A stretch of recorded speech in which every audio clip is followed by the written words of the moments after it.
PR news ఛానల్కి స్వాగతం. చిత్తూరు నగరంలో ఎప్పటికప్పుడు వార్తా విశేషాలు తెలుసుకోవడానికి మా ఛానల్ని సబ్స్క్రైబ్ చేయండి, లైక్ చేయండి.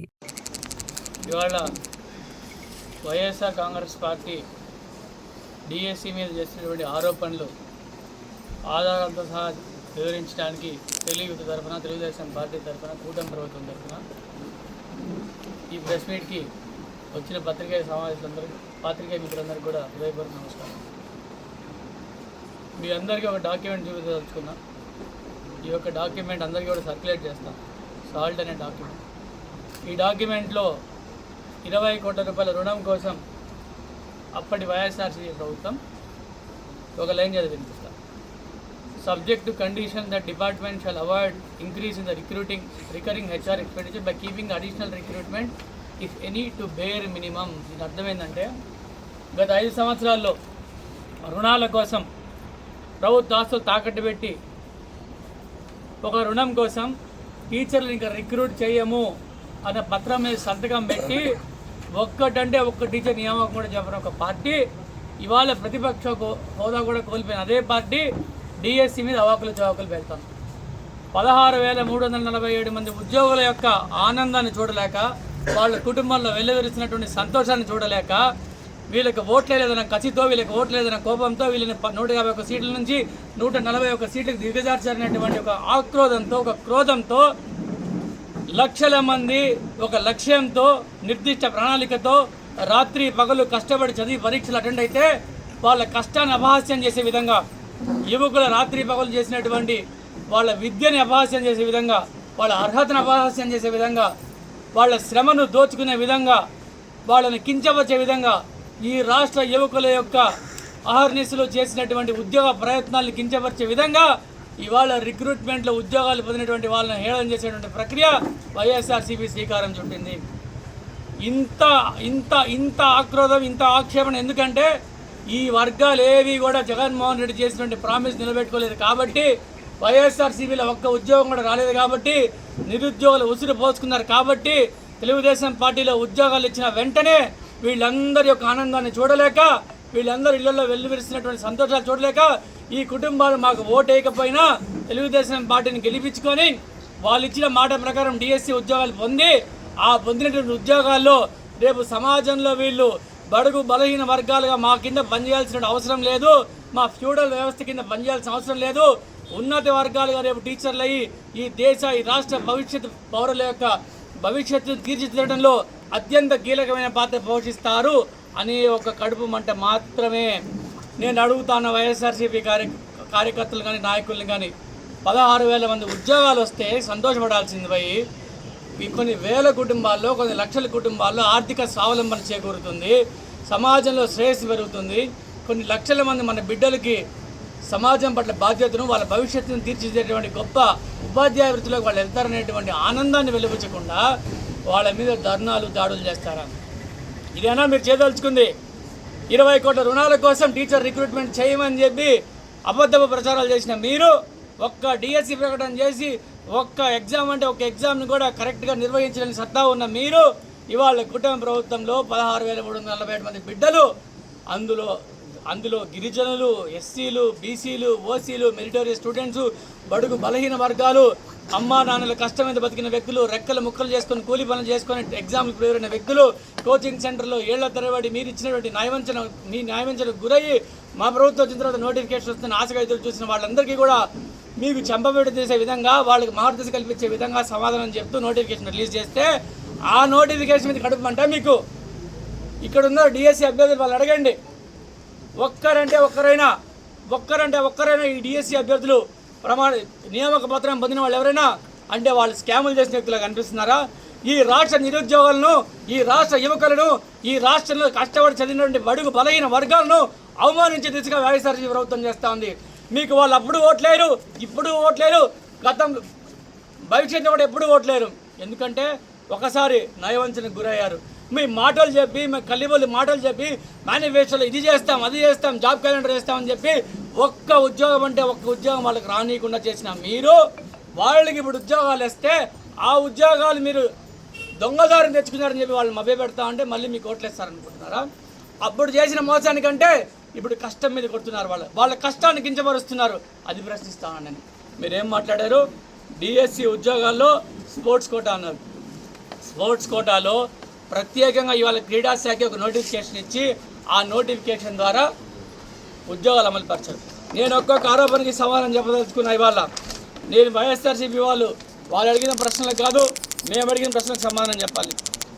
వైసీపీ ఆరోపణ ఏంది? మెరుగైన ర్యాంకులు వచ్చిన పలువురు అభ్యర్థులకు ఉద్యోగాలు ఇవ్వకుండా అన్యాయం చేశారంట. ఈ గందరగోళానికి కారణమైన జీవో 77 ఎవరి ప్రభుత్వంలో ఇచ్చారు? మీ ప్రభుత్వంలో ఇచ్చారు. మీరు కాదా ఇచ్చింది? జీవో నెంబర్ 77 ఇచ్చింది వైసీపీ ప్రభుత్వం కాదా? ఈ విషయాన్ని నీకు తెలుసండి. పత్రికే సోదరులు ఇవన్నీ కూడా అడగాలి వాళ్ళని. ఇంకోటి, ఫిక్స్డ్ రోస్టర్ పాయింట్లు తీసేసి హారిజాంటల్ విధానం అమల్లోకి తెచ్చినందుకు మహిళలు, దివ్యాంగులు, మాజీ సైనిక ఉద్యోగులందరికీ కూడా చివరి నిమిషం సర్దుబాటు చేయాల్సి వచ్చింది కూటమి ప్రభుత్వం. మీకు ఇంకో విషయం చెప్తాం. స్పోర్ట్స్ కోటా నియామకాలు రాత పరీక్ష. వైసీపీ ఆరోపణ ఏంటి?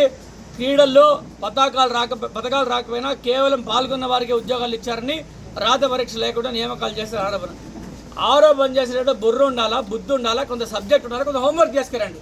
అసెంబ్లీలో ఉన్న జగన్మోహన్ రెడ్డి గారి దగ్గర నుండి వీధిలో పోరాటం చేసే ఒక కార్యకర్త వరకు మీరెవ్వరు చదువుకోరా? మీకు చదువులు రాకపోతే, మీరు చదువుకోలేకపోతే కనీసం ఇచ్చిన మెటీరియల్ని చదువుకొని రావాలి కదా. ఈ విషయం మీద ప్రభుత్వ సమాధానం ఏమిచ్చింది? గతంలో అమల్లో ఉన్న జీవో 74 ఆ 74 ప్రకారం ఇంటర్ కాలేజు, స్కూల్ గేమ్స్లో పాల్గొన్న వారికి కూడా ఉద్యోగాలు ఇచ్చారు. సచివాలయ ఉద్యోగాలు ఆ కేటగిరీలో ఇచ్చారు. ఈ టీచర్ ఉద్యోగాలకు కనీస వయో పరిమితి కనీసం వయసు 18 సంవత్సరాలు. 18 సంవత్సరాల నుంచి స్టార్ట్ అవుతుంది కాబట్టి డిగ్రీ కాలేజ్ దగ్గర నుంచి స్టేట్ కాలేజ్ ఛాంపియన్స్ దగ్గర నుంచి ఒలింపిక్స్ వరకు ఏ పథకం వచ్చినాడైనా అర్హుడే. అది బేసిక్ కామన్ సెన్స్. మనకేమో చదవటం రాదు, చదువుకున్నది పడేయటం మాత్రమే వచ్చు. కాబట్టి ఈ ఆరోపణ నిరాధారమైనది. ఇంకో ఆరోపణ ఏం చేశారు? క్వశ్చన్ పేపర్ లీకేజీ, అవుట్సోర్సింగ్ సిబ్బంది.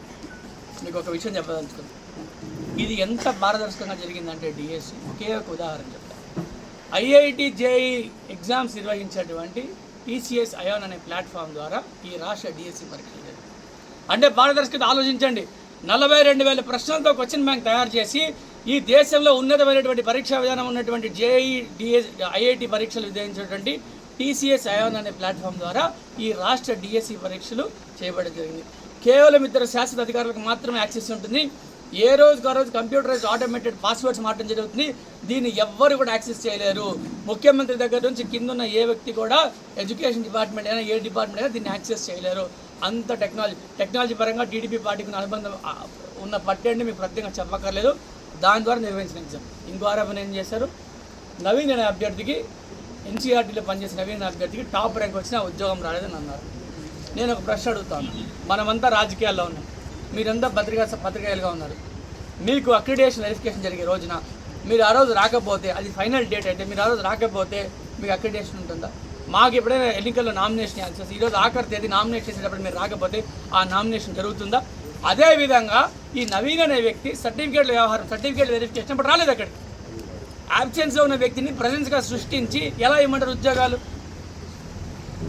ఒక ఉద్యోగ నియామక ప్రాసెస్లో ఒక వ్యక్తి అక్కడ హాజరవ్వాల్సింది, హాజరు కాలేదు, ఎట్లు ఇస్తారు? ఇది ఇవ్వలేదు. ఇది నిరాధన ఆరోపణ. ఇంకోటి, మెరిట్ లిస్ట్ ఎంపిక పారదర్శకత. మెరిట్ లిస్ట్ రద్దు చేశారు, కలెక్టర్లు పక్కన పెట్టి కేంద్రీకృతం చేశారు, అంటే సెంట్రలైజ్ చేసే విధానాన్ని అన్నారు. నేను ఒకటి చెప్తాను. టెట్ డిఎస్సి మార్కుల్లో మెరిట్తో కూడా లిస్టులు ఇప్పటికీ వెబ్సైట్లో ఉన్నాయి. మీరందరూ కూడా ప్రభుత్వ వెబ్సైట్లో ఓపెన్ చేసి ఈ లిస్టు ఉందా లేదో ఇప్పుడే చెక్ చేసుకోవచ్చు. లైవ్లో నాకు ఏ ఇబ్బంది లేదు.